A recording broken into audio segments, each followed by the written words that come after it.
para aquellos que podían permitírselo, comprar un libro seguía siendo una práctica arriesgada.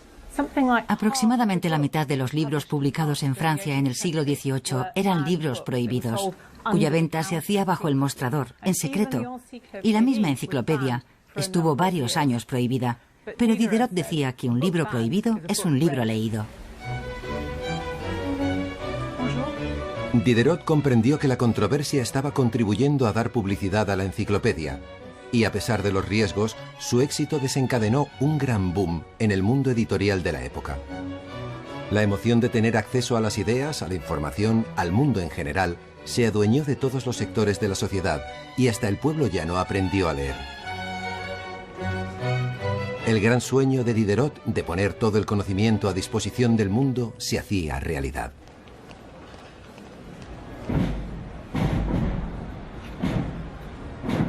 Pero la Iglesia no permaneció impasible.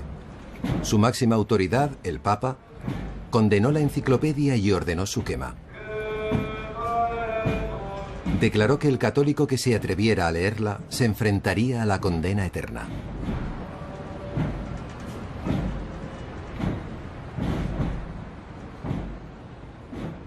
En ninguna otra parte se libró una lucha más encarnizada entre la Ilustración y la religión que en Portugal.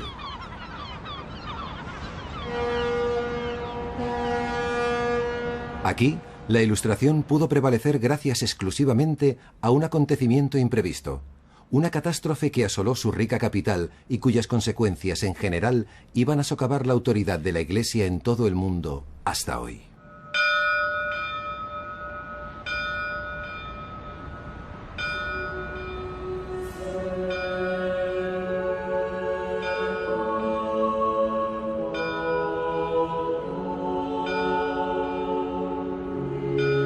A mediados del siglo XVIII, Portugal todavía era el país más religioso de Europa.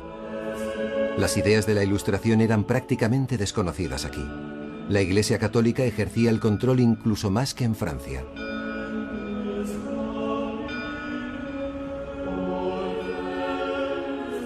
Los sacerdotes contaban a la gente que Dios impondría castigos terribles a los pecadores al morir.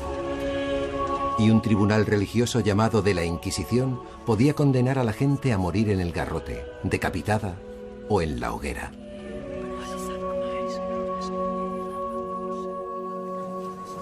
Parecía que nada podía cambiar ese estado de cosas, hasta un día de noviembre de 1755. Lisboa, la capital, estaba formada por angostas calles caóticamente dispuestas a orillas de un gran río. Su ingente población era de 250.000 habitantes. El 1 de noviembre es el Día de Todos los Santos y es una festividad que lógicamente tiene un significado especial para los países católicos.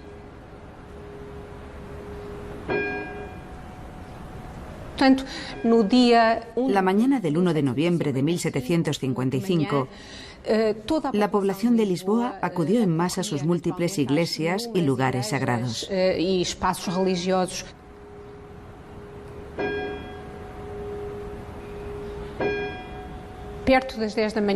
Eran cerca de las 10 de la mañana cuando algo terrible sucedió, algo absolutamente inesperado.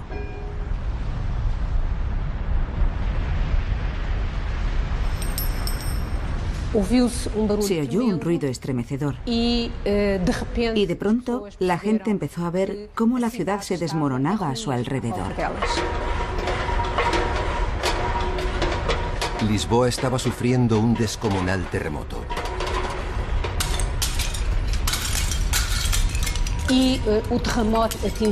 El seísmo alcanzó los 9,1 grados en la escala de Richter y azotó la misma ciudad. Por eso sus efectos fueron increíblemente violentos y destructivos. Mientras la ciudad se derrumbaba a su alrededor, algunos de los que consiguieron escapar de las iglesias murieron de todas formas en las calles, aplastados por otros desplomes de edificios. Quienes sobrevivieron intentaron salvar la vida huyendo hacia el río. Solo para ver cómo un gigantesco tsunami se les venía encima. murieron ahogados allí mismo. Más tarde, un incendio salvaje devoró la ciudad, añadiéndose a la hecatombe. Decenas de miles de personas murieron aquel día. Los habitantes de Lisboa habían hecho lo que los sacerdotes les habían dicho que hicieran. Habían acudido a la iglesia, habían rezado. Pero un espantoso castigo había caído sobre ellos de todos modos. Querían saber por qué. A la Iglesia le costó ofrecer una explicación lógica de por qué un Dios bondadoso y omnipotente permitía que una catástrofe como aquella se desatara en Lisboa. En efecto, lo único que la Iglesia podía hacer era aconsejar a la gente que rezara a Dios, a ese mismo Dios que había originado la catástrofe. Había un sacerdote en particular que congregaba a los ciudadanos para incitarles a arrepentirse, diciéndoles que Dios había mandado el terremoto, el fuego y el tsunami para castigarles por sus pecados. Gabriel Malagrida era un sacerdote jesuita de origen italiano que ya se había significado en la ciudad de Lisboa y había adquirido una fama casi mítica como predicador. Sus sermones se tomaban muy en serio. La gente le escuchaba con gran atención. Y él les decía que hicieran una sola cosa: rezar. No ayudar en los esfuerzos para reconstruir la ciudad. Pero no quedaban iglesias en donde rezar. La mayoría había quedado en ruinas. El terremoto también destruyó la fe de personas que estaban a cientos de kilómetros de allí. La incapacidad de la Iglesia para explicar todo aquello tuvo graves repercusiones en toda Europa.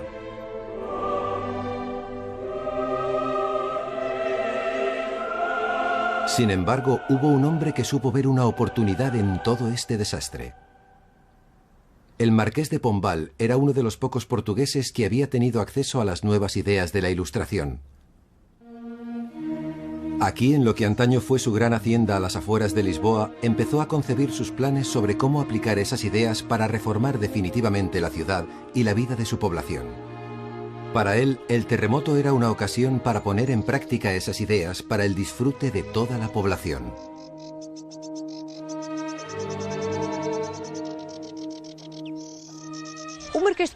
El Marqués de Pombal fue una personalidad destacada del siglo XVIII. Había sido ministro plenipotenciario, en otras palabras, embajador, primero en Londres y después en Viena, Austria, y su experiencia en esas dos capitales, en un momento en que la cultura europea estaba cambiando, le permitió tener una visión diferente de cómo podía ser el futuro para Portugal.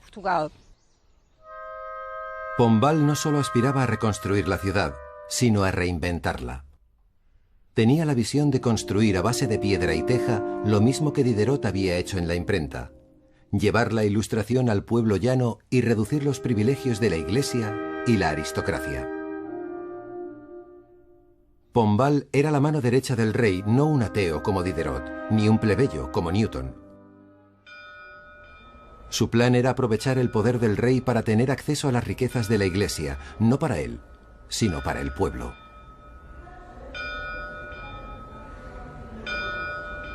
Pero se enfrentaba a un reto formidable. Aquí la Iglesia y el rey monopolizaban el poder, así como las riquezas del gran imperio portugués.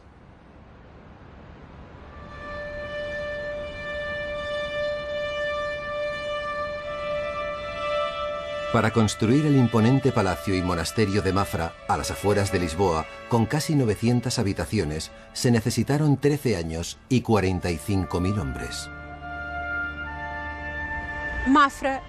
Mafra es un buen ejemplo del reparto de poderes entre el rey y la Iglesia. Por un lado está el Palacio Real, donde se alojaba el rey. Y por el otro la iglesia, el convento donde los monjes podían rezar. Los monjes también decían a la gente que rezara y por lo que tenían que rezar.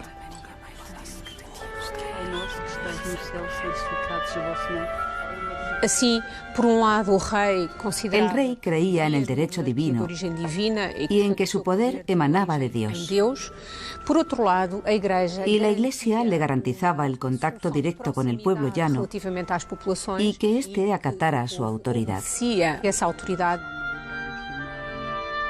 Los monjes que vivían aquí disfrutaban de todos los lujos. Almorzaban en mesas fabricadas con maderas exóticas, talladas por esclavos, y caminaban sobre suelos de mármol.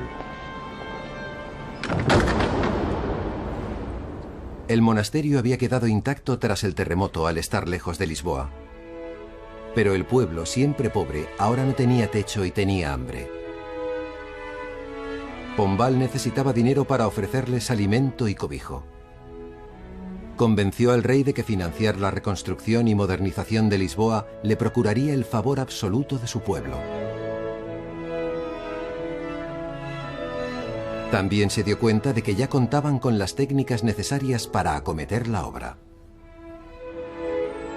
Y la prueba la tenía en el acueducto, que traía agua desde 60 kilómetros de distancia y la almacenaba para el consumo de la ciudad. Y había resistido el embate del terremoto. Estas aguas permitieron hacer frente a las dos necesidades más acuciantes. El acueducto proporcionó agua potable en cantidad suficiente a todo el mundo y ayudó a combatir el incendio que arrasó Lisboa, destruyendo gran parte de la ciudad. Para Pombal, el acueducto representaba la ciencia de Newton aplicada para mejorar la vida de la gente.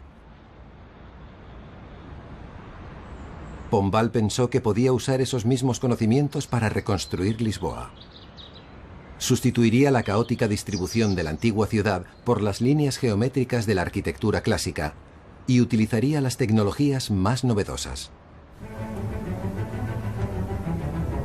Mediante un nuevo sistema de alcantarillado, canalizó los residuos que en otro tiempo se deslizaban sin más calle abajo.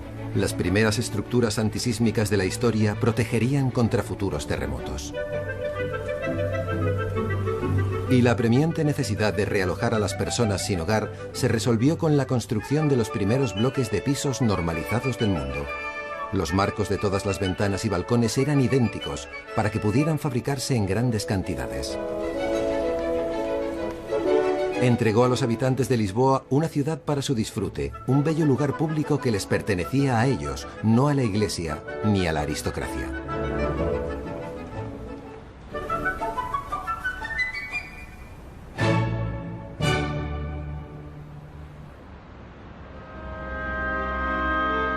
El éxito del gran proyecto de reconstrucción de Pombal debilitó el poder de la Iglesia sobre el pueblo.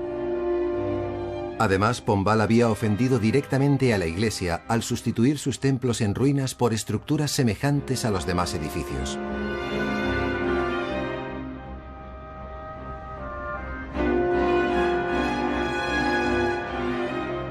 Los mandatarios de la Iglesia estaban indignados y el jesuita Gabriel Malagrida se erigió en representante de su oposición a Pombal.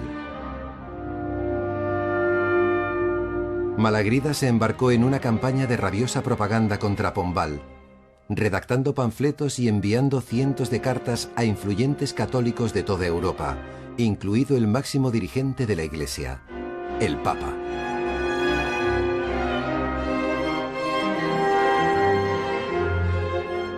Pombal se alarmó. No podía correr el riesgo de que la Iglesia recuperara su poder de antaño. Confiando de momento en el apoyo y la gratitud del rey, se atrevió a dar otro paso.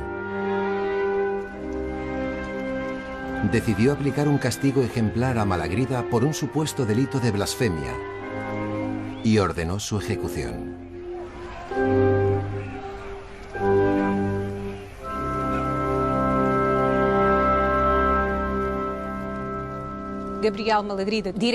Gabriel Malagrida, quien directa o indirectamente había causado la muerte de tantas personas, terminó por ser eliminado de manera igualmente violenta y controvertida.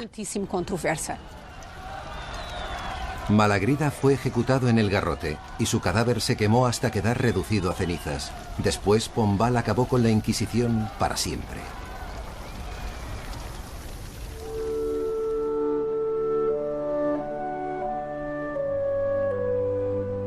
Al fin, Pombal podía traer a Portugal la sabiduría de la Ilustración.